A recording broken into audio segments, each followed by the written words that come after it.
ሰላም ጤና ይስጥልን ውድ የሆናችሁ የቻናላችን ተከታይ ቤተሰቦች ልክ እንደወትሮ ሁሉ ለዛሬ ዕለተ ሰኞ ነሐሴ 10 ቀን ይሆናሉ ብለን ያሰናዳቸውን አጫጭር መረጃዎች ይዘን ቀርበናል። የምንለቃቸውን መረጃዎች ሰብስክራይብ በማድረግ አብራችሁን ሁኑ እንላለን። በረከት አርጋው ነኝ። እነሆ ተፈጥሮ ስትቆጣ አሊያም በተፈጥሮ ላይ ፊቷን ስታዞር የትኛውም ሀያል ሀገር ሳይንስ፣ ምርምር፣ ቴክኖሎጂ የጦር ሰራዊት ሊታደጉት አይችልም። ዓለማችን በየጊዜው በተለያየ መልኩ በተፈጥሮ ድንገተኛ አደጋ ትቀጣለች። በሚሊዮን የሚቆጠር የሰው ህይወትና ንብረት ወደ አፈርነት ይቀየራል።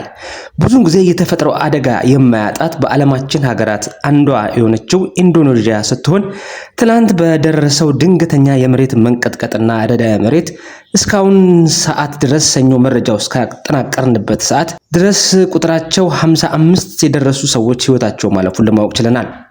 በሬክተር ስኬል ሲለካ 7.77 የተመዘገበው ይህ የመሬት መንቀጥቀጥ በርካታ ህንፃዎችን ከጥቅም ውጪ አድርጓል። የመኪና መንገዶችን በመሰነጣጠቅ የትራንስፖርት አገልግሎቱ እንዲስተጓጎል አድርጓል።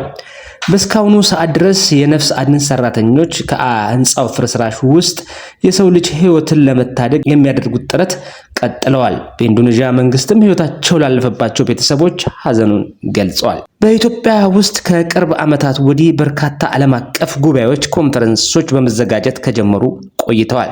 ይህ ደግሞ እንደ አዲስ አበባ ከተማ ላሉ ሆቴሎች፣ ለቱሪዝም መዳረሻዎች እንዲሁም ለነዋሪዎች በተለያዩ ዘርፍ ለተሰማሩ ተቋማት ተጨማሪ የገቢ ምንጭ ለመሆን ችሏል።